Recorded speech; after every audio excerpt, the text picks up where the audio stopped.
High everyone, welcome back to my channel. कसे आहात तुम्ही सगळे? अपेक्षा करते तुम्ही सगळे खूप जास्त मजेत असणार. आणि ॲक्च्युली मला इथे ना माझा कुर्ता दाखवायचा होता, कुर्ताचा सेट दाखवायचा होता.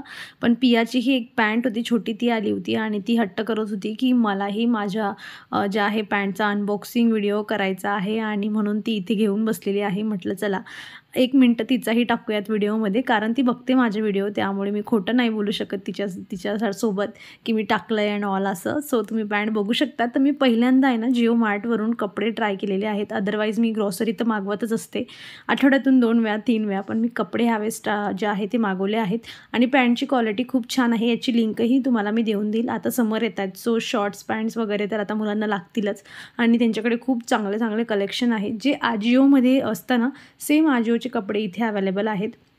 आणि प्राईज वगैरे अगदी सेम आहे. तर हा कुर्ता सेट मी मागवलेला होता. पॅन्ट आणि कुर्ता आहे आणि याची जी कॉस्ट आहे ना, ॲक्च्युली मला ₹450 हा मिळालेला आहे. सो क्वालिटी वगैरे खूप छान आहे, कलरही छान आहे.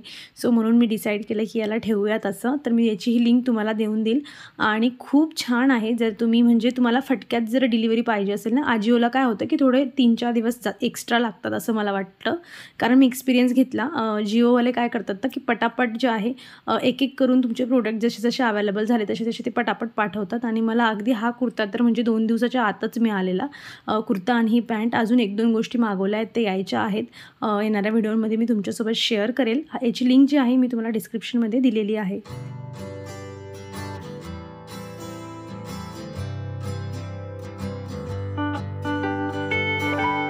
आज आहे सॅटर्डे आणि सॅटर्डे संडे सुट्टीचा असतो आणि म्हणून म्हटलं काहीतरी वेगळं काम करूयात. आणि खूप दिवसापासून जे होतं ना माझ्या डोक्यात होतं, तर आमच्याकडे अशा या जुन्या 2 ज्या गाद्या होत्या ना, मॅट्रेस पडलेल्या होत्या, खूप खराब झाल्या, म्हणजे अगदी झोपायच्या लायकीच्या नाही आहेत. पण टाकून द्यायचा प्रश्न पडलेला असतो की टाकायचं कुठे यांना. सो म्हटलं आता यांना प्रॉपर खराब कराव्यात की म्हणजे मन झालं पाहिजे की नाही आता यांच्यात काही उरलं नाही आहे आणि टाकून देऊयात. असं खराब करण्यासाठी काही ना काही ते जुगाड जो आहे माझा चाललेला आहे. आणि मला इथे करायची आहे सिटिंग अरेंजमेंट. त्यासाठी मी काय केलं, 2 गाद्या एकत्र ठेवल्या. म्हणजे प्रचंड प्रमाणात त्या खराब झालेल्या होत्या. सगळ्यात आधी तर त्यांना मी एकत्र अशा फोल्ड करून घेतल्या. आणि एक जी गोणी होती माझ्याकडे, अशी पोती होती प्लास्टिकची, याच्यामध्ये मी त्याला जे आहे घातलेलं आणि वरून मी शिवून घेतलं. या पोतीत घालण्याचं रिझन असं की म्हणजे कधी पाऊस आला किंवा पाणी पडलं वगैरे तर ही गादी जी आहे ती ओली होणार नाही, कारण सुकवायला मग टेन्शन येतं. तर मग म्हणून असं प्लास्टिकचं त्याला एक कवर चढवून दिलं, जेणेकरून ते इंटॅक्ट राहील, एकत्र राहील, आजूबाजू फैलणार नाही, पाणी पडलं तरी काही धोका नाही. सो अशा पद्धतीने मी जे आहे इथे शिवून घेतलेलं आहे. आणि जुगाड करणं मला खूप जास्त आवडतं. आणि कारण जुगाड केल्यानंतर काय होतं ना, म्हणजे वेस्ट गोष्टीतून आपण काही ना काही चांगलं क्रिएट करत असतो, तो त्याचा रिझल्टही खूप छान येतो, आनंदही वाटतं. आणि गोष्टी फेकण्याआधी प्रॉपर पद्धतीने ज्या आहेत ज्या हे यूज होऊन जातात. आणि गॅलरीचा जो हाल होता ना मागच्या 8-1 दिवसापासून, मी जसं तुम्हाला दाखवलेलं, अगदी हे फिल्टरचे निघालेले जे कॅन्डल्स असतात ते सुद्धा, छोटे छोटे नळ वगैरे जे वायर्स असतात, पियाने घरामधून प्लेट्स देखील आणलेले. आणि हा सामान असाच तिने ठेवलेला होता. 2-3 दिवस मी तिला मन भरून खेळू दिलं. आणि आता म्हटलं बस हे सगळं मला आवरायचं आहे इथून, कारण एवढी मोठी गॅलरी आहे ना, पण ती अर्धी गॅलरी तिच्या टॉईजने भरून ठेवलेली असते तिने. आणि आता बघा पूर्ण गॅलरी जी आहे पूर्ण मी क्लीन करून टाकलेली, पूर्ण वॉश करून घेते तिला, कारण बाहेरचा एरिया वॉश केल्याशिवाय काही अर्थ नसतो. आणि रेग्युलर बेसिसवर मी तसं पुसून काढत असते, पण आज म्हटलं चला वॉशच करून घेऊया, म्हणजे पूर्ण कायापालटच याची होऊन जाईल. इथे मी पियाच्या पप्पांची हेल्प घेतलेली आहे, पाणी मला मधून आणून देत आहेत ते. बरं झालं असतं जर बाहेर एक नळ राहिला असता, कारण की गॅलरी खूप मोठी आहे. म्हणजे एवढी गॅलरी म्हणजे मी आमच्याच घरात बघितलेली आहे फक्त, आणि एवढी मोठी गॅलरी बघितलीच नाही कुठे. सो हिला वॉश करण्यासाठी पाण्याचीच गरज पडते, तरच छान वॉश करून निघते. आणि म्हणून मला वाटतं की फ्युचरमध्ये इथे एक नळ बसवावा. आणि ह्या ज्या हंड्या आहेत ना, म्हणजे गॅस हंडी, ही पण आमच्या बाहेरच असतात, जेणेकरून किचनमध्ये स्टोरेज स्टोरेजचा प्रॉब्लेम जास्त येत नाही. तेवढा स्पेस जो आहे हंड्यांचा म्हणजे गॅसच्या खालचा तेवढा मला यूज करायला मिळतो आणि एक सिक्युरिटीसाठी पण चांगला आहे. सिक्युअर म्हणजे घरामध्ये गॅस असण्यापेक्षा बाहेर बरा. सो अशा पद्धतीने इथे जे आहे ते असंच पडून होतं. म्हटलं आज याचाही थोडा डेकोर करावा म्हणून मी इथे काय केलं, एक बेडशीट घेतली रंगीत अशी जुनी खराब झालेली आणि तिला अशा पद्धतीने इथे मी अंथरून घेत आहे.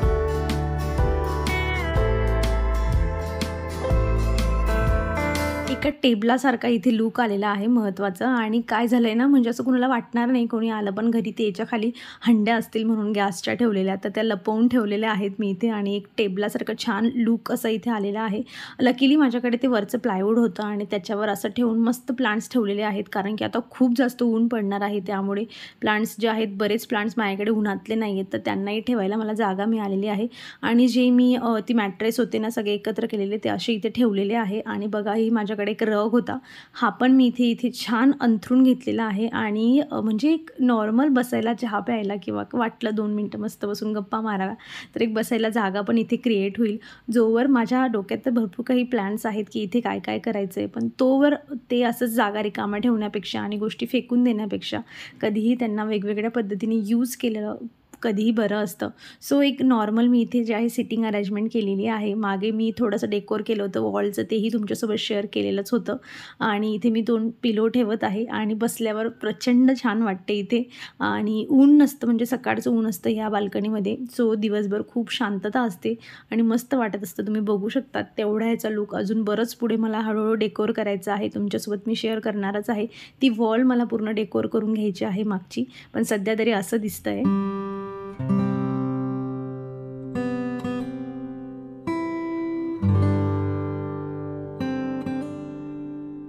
सायंकाळची चहा घेणं मी सोडलं आहे. अदरवाईज सायंकाळची चहा इथे घेऊन इथे बसून आणि मग चहा घेणं खरंच खूप मस्त वाटेल. पण मी एक दिवस घेणार आहे बसून. थोडे प्लांट्स मी इथे ठेवलेले आहेत जेणेकरून एक छान ग्रीनरी वाटली पाहिजे आजूबाजूला. आणि प्लांट्सची कमतरता तर माझ्याकडे अजिबात नाही आहे, तुम्हाला माहितीच आहेत.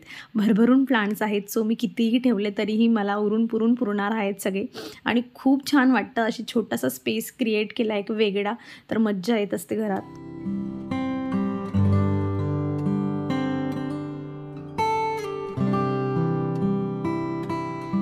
सायंकाळी ॲक्च्युली मला जरा मार्केटमध्ये जायचं होतं. सो आम्ही आलेलो आणि इथे बघितलं आम्ही, तर इथे येलो कलरचे टरबूज मिळत होते आणि पिया खूप जास्त एक्सायटेड होती. तिने स्लाईम पण घेतलेलं होतं येलो कलर आणि तिचं हेच म्हणणं होतं की मला हे येलो कलरचंच वॉटरमेलन पाहिजे आहे. आणि मीही पहिल्यांदाच ॲक्च्युली बघितलेलं, मीही अजून बघितलेलं नव्हतं प्रत्यक्ष डोळ्यांनी येलो कलरचं मिळतं म्हणून. सो ती एक्साइटमेंट पण होती की चला घेऊयात. थोडं महाग होतं आणि हे रिलायन्समधून आमच्या जवळच मॉल आहे, हे आमच्या घराच्या जवळ. सो तिथून हे चाललेलं होतं ऑफरमध्ये. सो आम्ही घेतलेलं तिला आणि मी सांगते तुम्हाला पुढच्या व्लॉगमध्ये की कसं तिचं टेस्ट वगैरे काय आहे म्हणून.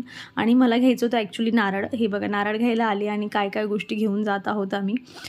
नारळ याच्यासाठी घेत आहेत कारण की चटणी बनवायची आहे. मागच्या वेळेस मी तुम्हाला डोस्याचं जे प्रिपरेशन म्हणजे कसं करायचं ते कॉन्सन्ट्रेट, त्याचं किती डाळ तांदूळ घेतलं पाहिजे हे सगळं दाखवलं होतं. आणि तुम्हाला म्हणली होती मी की नेक्स्ट व्हिडिओमध्ये मी तुमच्यासोबत शेअर करते की एकदम छान फ्लफी सॉफ्ट आणि एकदम जाळीदार डोसा कसा काय बनवावा घरच्या घरी तांदूळने. आणि ते चीज वगैरे काही संपलं होतं. असंच होतं मॉलमध्ये आल्यावर, काही गोष्टी नको असतात तरी आपण 2-4 गोष्टी उचलतच असतो. सो चला इथून मी डायरेक्ट घरी जाऊन भेटते तुम्हाला.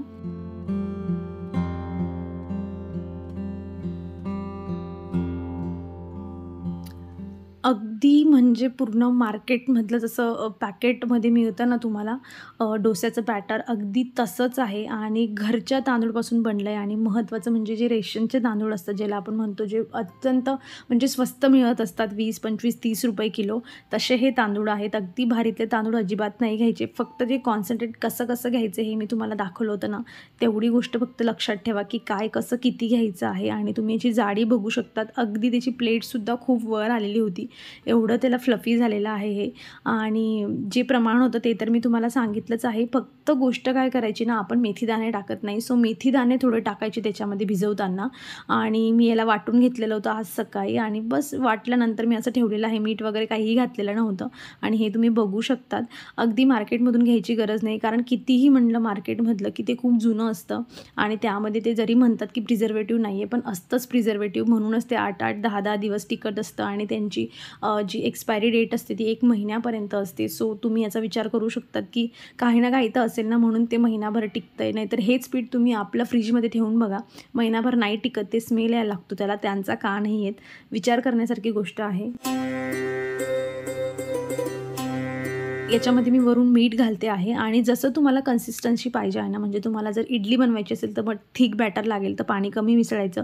जर तुम्हाला स्पॉन्जीसारखा डोसा पाहिजे असेल ना, तर थोडं एक्स्ट्रा पाणी टाका आणि जर तुम्हाला पातळ क्रिस्पी डोसा पाहिजे तर मग तुम्हाला पातळ बॅटर बनवावं लागेल. तसं त्याप्रमाणे जसं तुमची रिक्वायरमेंट असेल तसं याच्यामध्ये पाणी घालायचं आणि हलक्या हाताने मिक्स करून घ्यायचं आणि बस. सोडा वगैरे टाकायची काहीही गरज नाही याच्यामध्ये, फक्त मीठ आणि पाणी एवढ्या 2 गोष्टींनी तुमचं हे बनून जाणार आणि खूप छान बनतो. एकदा नक्की ट्राय करायचा. मागचा व्हिडिओ जो मी टाकला होता ना, त्याच्यामध्ये काय किती घ्यायचं याचं प्रपोर्शन मी तुम्हाला दिलेलं आहे. सो नक्की चेकआउट करा. आणि इथे माझं डोस्याचं बॅटर जे आहे अगदी लगेच तयार झालेलं आहे आणि आता मला बनवून घ्यायची आहे चटणी. चटणीसाठी माझ्याकडे महत्त्वाच्या 2 गोष्टी नाही आहे, ते म्हणजे कोथिंबीर आणि पुदिना. सो मी इथे खोबरं घेतलेलं आहे, जे मी आत्ताच घेऊन आले मार्केटमधून. जिरं आणि मिरची जे आहे, लसूण, आल्याचं जे आहे तुकडे घेतलेले आहेत थोडे आणि मी मीठ घातलेलं आहे आणि यांना छान बारीक करून घेतलेलं आहे, तुम्ही ते बघू शकतात. आणि आता बस एका बाउलमध्ये काढून घ्यायचं. पण ही चटणी बनवल्यानंतर ना, हिला तडका खूप महत्त्वाचा असतो. तडका छान बनला ना की चटणी खूप छान लागते.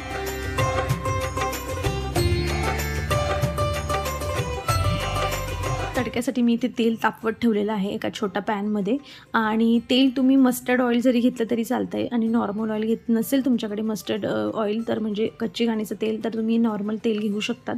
आणि इथे महत्त्वाचं आहे उडदाची डाळ. कधीही विसरू नका, उडदाची डाळ टाकल्याने खूप छान टेस्ट येते. याच्यामध्ये मी मोहरी घातलेली आहे. जिरं नाही घालायचं, मोहरी घालायची, लाल मिरची घालायची आणि त्याच्यामध्ये डाळ घालायची. छान त्याला तडकू द्यायचं आणि त्यानंतर त्यामध्ये जे आहे थोडा कढीपत्ता आणि मग वरून त्याला ना हिंगाचं मस्त द्यायचं. हिंग थोडा जास्त घालायचा आणि बस हे गरमागरम तुम्ही बनवलेल्या चटणीवर हे घालायचं आहे. छान त्याला मिक्स करून घ्यायचं आणि ह्या तडक्यामुळे ना चटणीला खूप जास्त छान जो आहे टेस्ट येत असते. माझ्याकडे कोथिंबीर राहिली असती ना, चटणी दिसायला ग्रीन खूप छान दिसली असती. पण असो, तडका महत्त्वाचा आहे आणि याच्याने खूप छान टेस्ट येते. थोडे शेंगदाणेही घातलेले होते मी, तुम्ही बघितलेले असतील पण मी बोलायचं विसरली. आणि बघता बघता माझी चटणी तयार आहे. मला असं वाटतं की चटणी आणि हे डोसा इडली बनवणं म्हणजे ना अगदी सोपं काम असतं, कारण की अर्ध तयारी त्याची जी आहे पहिल्या दिवशी झालेली असते, त्यामुळे काम खूप सोपं पडतं. इथे मी तूप लावते. जनरली मी तूप बनवताना जी लोणी असते ती काढून ठेवत असते, पण ह्यावेळेस मी काही काढली नाही, कारण मला असं वाटलं मी डोसा म्हणजे माझ्या डोक्यातच नाही राहिला, म्हणून मी तूप लावते. नॉर्मल तेलपेक्षा कधीही तूप किंवा घरच्या घरची बनलेली जी लोणी असते ती लावणं मला बेटर वाटतं जरा. त्याच्याने टेस्ट खूप छान येते. आणि बघा तुम्ही पुढचा डोसा तुम्ही बघू शकता, इतका छान मार्केटसारखा जसा आपण बाहेर जाऊन ते स्टॉल लागलेले असतात त्यांच्याकडून घेतो ना, सेम तसाच बनतो. तितकाच फ्लफी तुम्हाला पाहिजे असेल तर तसा, क्रिस्पी पाहिजे असेल तर क्रिस्पी. फक्त जे कॉन्सन्ट्रेट आहे ना त्यांचं माप किती घ्यायचं हे खूप महत्त्वाचं आहे.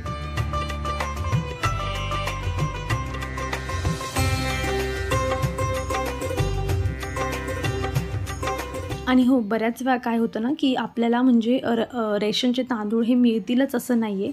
सो तुम्ही मार्केटमध्ये गेल्यावर जो स्वस्तातला जाडवाला तांदूळ असेल ना, तुम्ही तो घ्या. अदरवाईज तुम्हाला नाहीच मिळाला तर तुम्ही सेपरेट असं इडली राईस म्हणून मिळतो, तो पण तुम्ही घेऊ शकता. तो घेतला तर मग तुमचा प्रश्नच सॉल्व झाला. तुम्हाला एक्स्ट्रा काही एफर्ट्स घ्यायची गरज नाही. त्याच्याने खूप छान इडली म्हणा किंवा डोसा खूप छान बनतो, पण तो थोडा कॉस्टली चालतो. त्यामुळे काय होतं ना, की हा रेशनचा जो तांदूळ असतो ना, हा थोडा जाडसर असतो, त्यामुळे हा कमी म्हणजे पैशांमध्ये आपल्याला छान तशीच इडली किंवा डोसा घरच्या घरी आपण बनवू शकतो. आणि तुम्ही इथे बघू शकतात एकदम छान पांढरं शुभ्र. बरेच जण काय करतात, ह्याच्यामध्ये जी चण्याची डाळ आहे ती टाकतात, पण मी अवॉइड करते, कारण मग चण्या डाळीमुळे काय होतं ना, की एक कलर त्याचा थोडा पिवळटपणा येतो, म्हणून मी ती टाकत नाही. आणि इथे माझा डोसा तयार झालेला आहे, चटणी तयार झालेली आहे. मी आणि पिया आता मस्त इथे एन्जॉय करणार आहोत. पियाचे पप्पा बाहेर गेले, ते येईपर्यंत आम्ही गरमागरम खाणार आहोत. आल्यानंतर मग त्यांना आम्ही बनवून देणार आहोत. आणि इथे मी आणि पिया मस्त डोसा एन्जॉय करतो. अपेक्षा करते इथपर्यंत व्हिडिओ तुम्ही एन्जॉय केलेला असेल आणि जर हो आवडला असेल तर याला लाईक करा. चॅनलवर नवीन असाल तर प्लीज चॅनलला सबस्क्राईब करा. बरेच लोक चॅनलला सबस्क्राईब करत नाहीत, सो मेक शुअर करून चॅनलला सबस्क्राईब करा. बेल आयकॉनला क्लिक करा, म्हणजे येणाऱ्या व्हिडिओचं नोटिफिकेशन तुम्हाला मिळेल. मागचा व्हिडिओ नक्की बघा, काय काय किती किती टाकलं आहे म्हणून. आणि इंस्टाग्रामवर मला फॉलो करा जर तुम्ही इंटरेस्टेड आहात तर. चला फ्रेंड्स, आजसाठी एवढंच. आपण भेटूया पुढच्या अशाच इंटरेस्टिंग व्हिडिओमध्ये. तर तुम्ही स्वतःची काळजी घ्या. So take care friends and bye.